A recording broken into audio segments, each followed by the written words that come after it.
नमस्कार दोस्तों, स्वागत है आप सभी का स्टूडेंट सॉल्यूशन क्लासेज में। और हम पढ़ने जा रहे हैं भारतेंदु युग के नाटकों के बारे में। क्लास 12 हिंदी साहित्य की इस कक्षा में आप सभी का हार्दिक स्वागत है।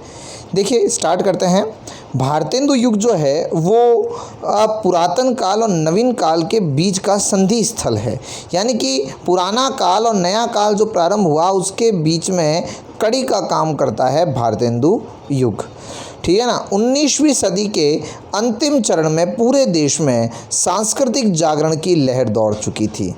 यानी कि पूरे देश के अंदर जो है लोग अपनी स्वतंत्रता के बारे में, अपनी आज़ादी के बारे में 19वीं सदी के अंतिम चरण तक आते आते सोचने लग गए थे। इसका सबसे बड़ा कारण था 1857 की क्रांति। उस क्रांति के बाद से ही लोगों में एक नई लहर सी दौड़ चुकी थी। अंग्रेजी शिक्षा का प्रभाव मिश्रित प्रभाव जो है वो शिक्षित समाज पर पड़ रहा था।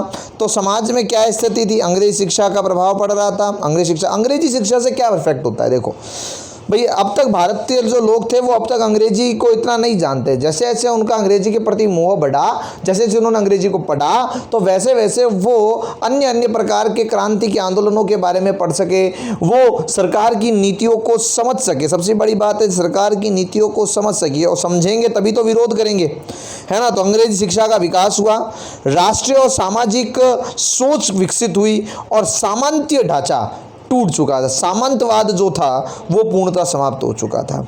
उस समय आते हैं हमारे बाबू हरिश्चंद्र के बारे में अगर बात करें तो भारतेंदु इस प्रगतिशील चेतना के प्रतिनिधि कवि के रूप में, प्रतिनिधि लेखक के रूप में आते हैं। उन्होंने निबंध भी लिखे, उन्होंने नाटक भी लिखे, उन्होंने भाषण भी लिखे और जन जागरण का संदेश जग को दिया।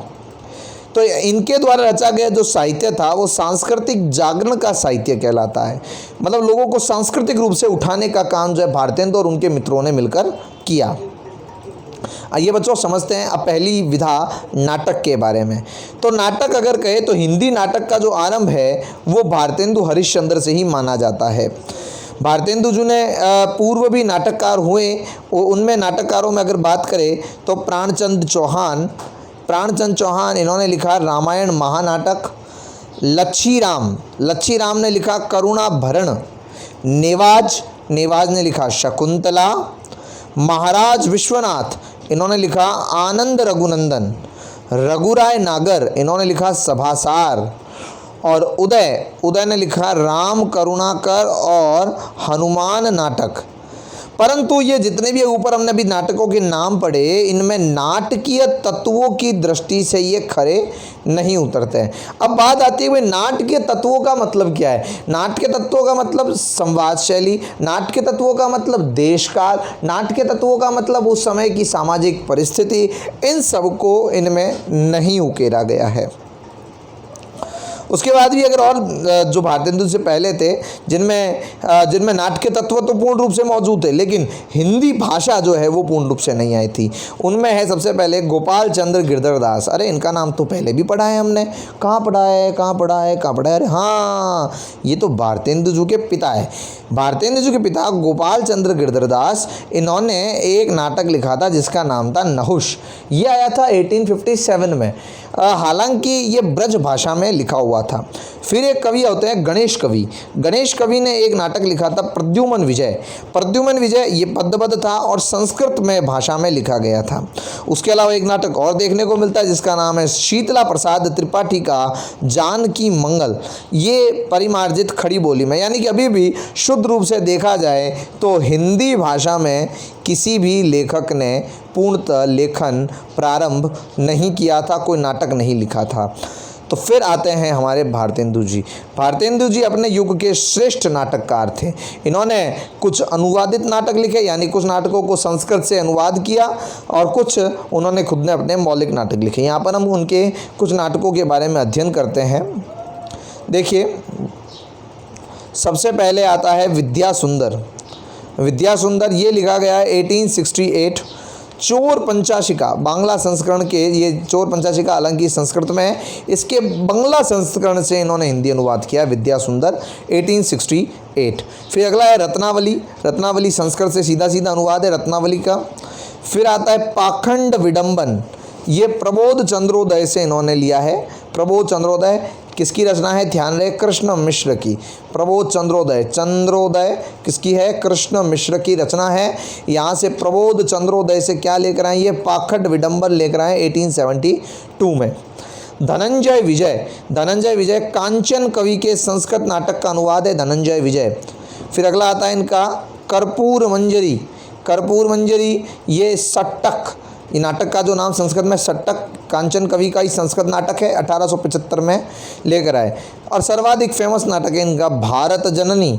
भारत जननी नाट्य गीत है, ये उनके स्वयं के रचा हुआ है। मुद्रा राक्षस, ये विशाख दत्त के संस्कृत नाटक का अनुवाद है। विशाख दत्त का जो मुद्रा राक्षस था संस्कृत में, उसे हिंदी में लिखा भारतेंदु हरिश्चंद्र ने। दुर्लभ बंधु, ये प्रहसन है, यानी एक प्रकार का हंसी मजाक व्यंग्य शैली भी इसको कहते हैं। सत्य हरिश्चंद्र। श्री चंद्रावली, श्री चंद्रावली विशस्य विषमौषधम, बहुत ही फेमस प्रहसन के रूप में फेमस हुआ, विशस्य विषमौषधम। भारत दुर्दशा, नील देवी, अंधेर नगरी, सती प्रताप और प्रेम जोगिनी, ये इनकी प्रमुख रचनाएं, भारतेंदु जी के प्रमुख नाटक रहे हैं।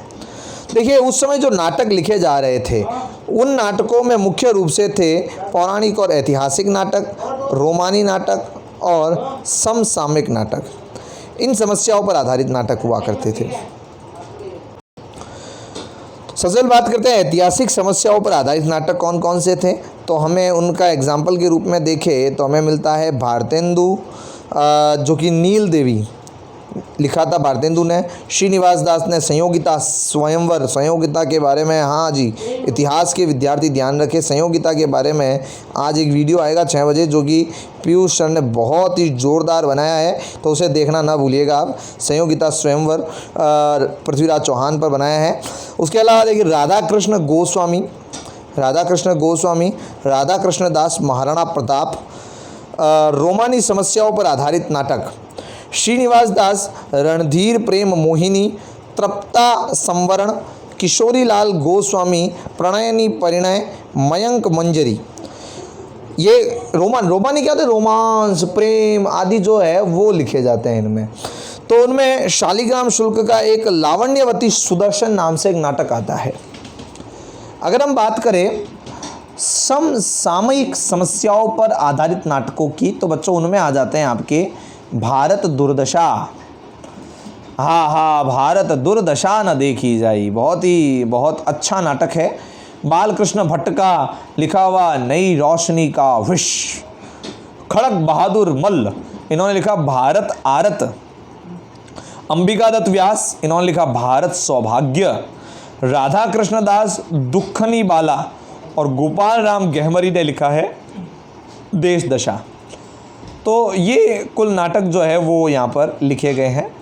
तो सभी से मेरा अनुरोध रहेगा जो हिंदी के हैं और जो हिंदी आप पढ़ रहे हैं यहाँ पर, उन सभी से अनुरोध है कि आपको सबको ये वीडियो अच्छा लगा होगा, बिल्कुल अच्छा लगा है तो प्लीज़ लाइक कर दीजिए, शेयर कर दीजिए और सब्सक्राइब कर दीजिए। नीचे जो लाल वाला बटन है ना सब्सक्राइब वाला, उससे ज़रूर दबा दीजिए, है ना, ताकि आपको बराबर रूप से हमारे वीडियो मिलते रहे।